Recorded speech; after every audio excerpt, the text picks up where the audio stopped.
go. I'm never going to have a better call than this. Hello. Oh my gosh, I got You got back. You cannot be a pushover. Nobody is going to respect you. We got to get going on that. Be comfortable when you're sick, stats creep. You're also stunting your life. I don't know if that was helpful. This is Work Like a Girl. I'm Erika Nardini. This is our call-in show where we dispense all sorts of advice to women and all sorts of people who want to get ahead in their career. Hey, how are you? Is this my Ash? This is your Ash. How you doing? My question is, when you're working for a company like Barstool and you're in this position where everyone wants to partner with you, you're always being sold. How are you or your sales leaders, working with some of your sales team or all of your sales team to figure out how not to fall into the trap of like these happy ears where everyone gets excited about all these deals coming through the door? And what are, I guess, some of the red flags you're trying to point out when you're weighing who to do business with or who to prioritize? All right. So here's what I would say, Ash. So one is like prioritization is just always tough in general, I think, in terms of like what do you put your attention to and what do you not put your attention to and why. In our case, I almost think, we have a lot of people who want to partner with us and do things with us.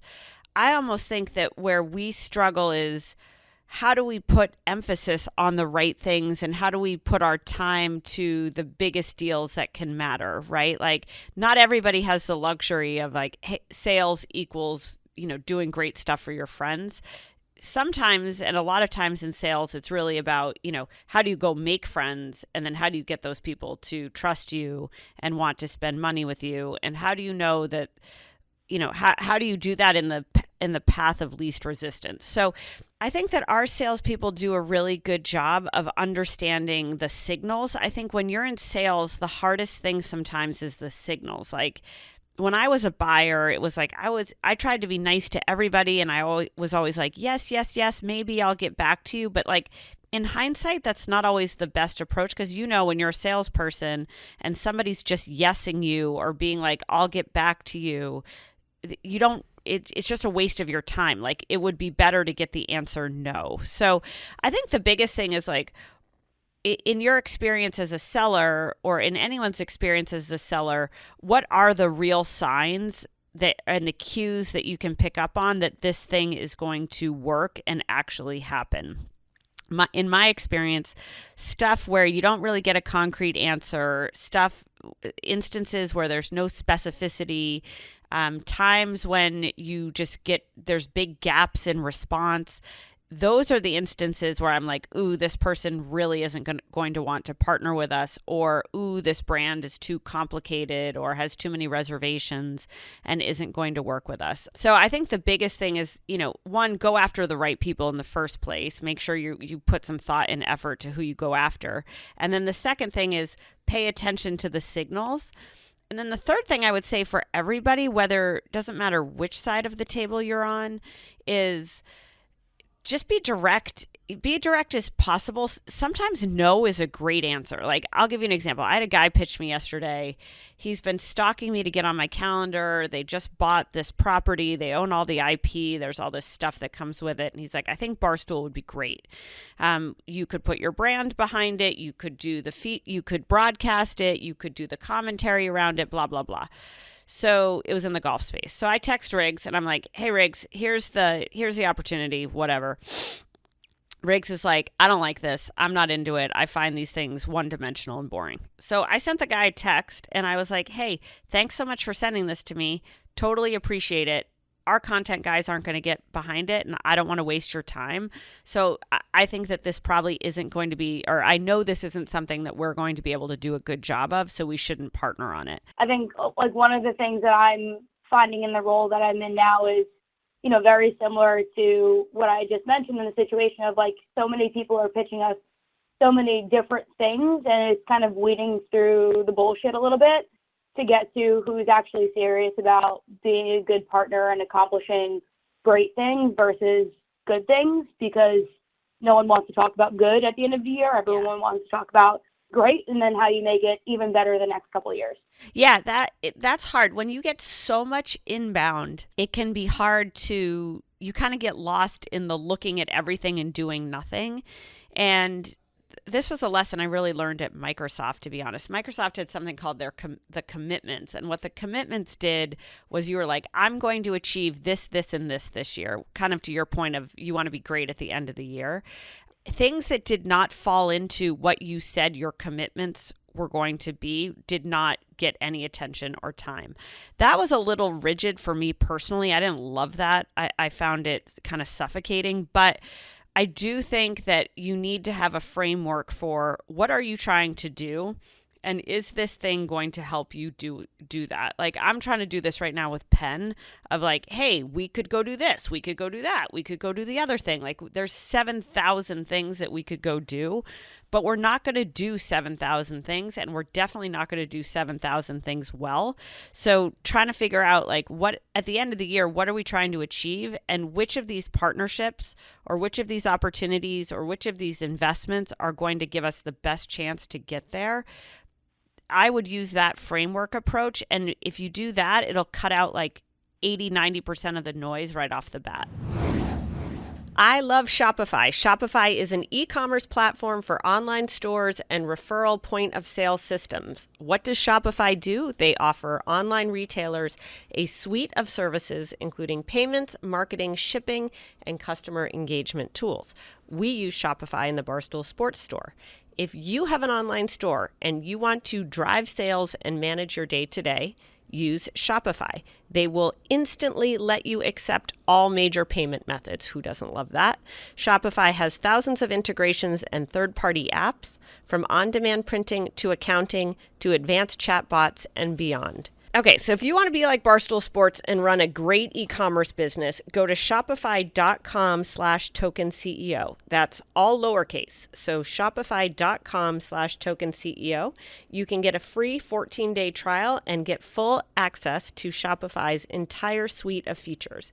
Start selling on Shopify today. Go to shopify.com/token-CEO, all lowercase, right now. Shopify.com/token-CEO. Hello. Hi, Anna.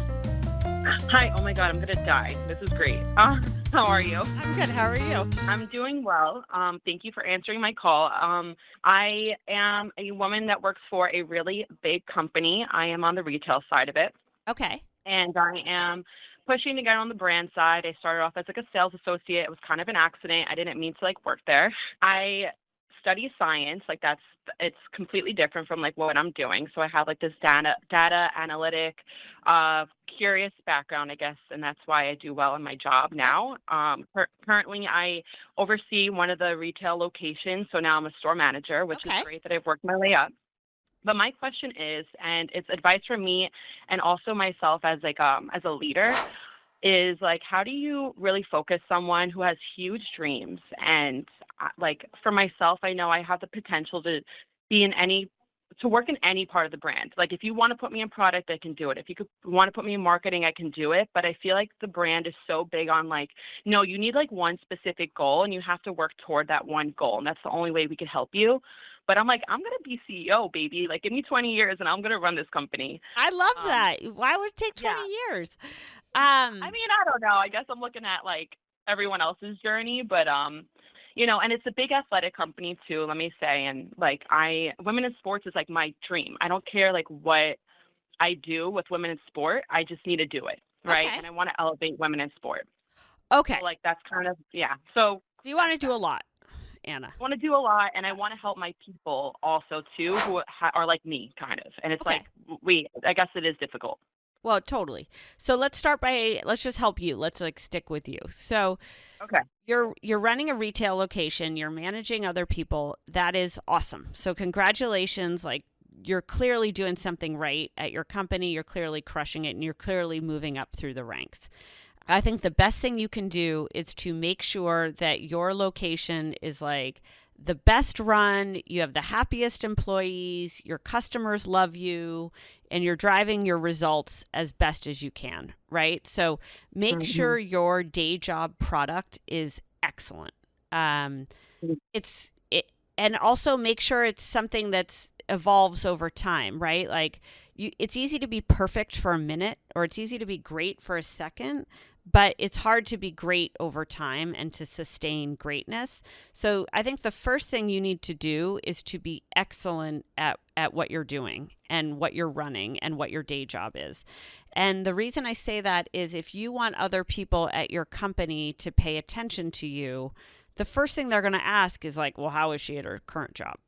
And you got to be great there, because if you're not great there, they're going to be like, she's okay. So why would we give her a chance to go move into product or move into marketing or move into corporate or whatever that may be? So make sure your day job is great and your core business is thriving. Your core responsibilities are thriving. The second thing I would do is you should reach out inside of your company, just like you're calling here. You should reach out to all the muckety mucks across your company. Like, hey, I'm Anna. I run this. This is my results. This is why I love this brand. This is why I'm so passionate about women in sports. And I'd love to learn more about what you do or what your group does, or, the company at large. Like, spend your time learning, making connections, and about responsibilities in your company. Then you're going to figure out, my next step is to move from retail to marketing. And then you're going to want to be smart about it. You may be like, I have to take a pay cut to get that job, or I'd have to relocate because the headquarters of the company is somewhere else than New York City, or whatever it may be. But I would use the time to get smart and to listen to the people who you, sorry, Anna, the people who you respect and the people who you want to learn from in the company. And then you got to obviously watch your job board. You got to keep those relationships growing. And I think, look, most companies want someone who comes in from the ground up. They love that story. People eat that shit up. You got to be sure you know where you want to go with it. And also the trade-offs, right? Like this happens to us here, where we'll have salespeople that want to go work in different groups inside of the company. And I'm like, yeah, but salespeople make more money than the other people because they bring in the money. So you want to get smart on all of the facets of the different jobs. And then you also want to be sure that you're a great candidate when you decide to put yourself out there for them. I definitely pride myself with like the networking aspect. And I've recently actually had a few interviews, and the feedback was, and it's funny, I like kind of was, listening to what you were telling other people during this hour, and kind of touched on what I said. Like I'm accounting people for feedback because it's really not great. Like they're like, oh, you're an excellent candidate. Like we saw your passion. We heard you. Like you would be great for this, but you would be great maybe in New York City. Like, cause I applied for a North America role, and I'm like, interesting. So I applied for a New York City role, and they were like, oh, you would be great doing like this. And it's like learning and development. And I'm like, why is everyone trying to make the decision for me? And it's kind of like upsetting, I guess, to get pushed around, and that's what I feel like they're doing. Because I'm feeling I'm finding more success in the marketing realm, because that's what I directly oversee from my location. Yeah. And so I understand, but it's kind of, I guess it's a little frustrating to have people box me or have a perception of me that I feel like it's not true for myself. Then it's on you, though. You got to change the perception. They don't need you. You need them, right? So you're trying to convince somebody to give you a chance to do something. They've got 5 other people they want to think about for that role, or they've got 10 other things on their plate, or they've got 5 other stresses that you don't even know anything about. So you can get mad about people saying no or making an alternate suggestion all you want.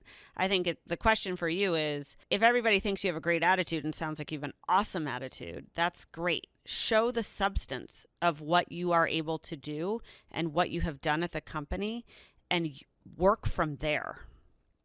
You want to get into marketing? Show all the marketing ideas you've put into place. You want to get into learning development? It doesn't sound like you want to. I don't blame you there, but show how you're training your people.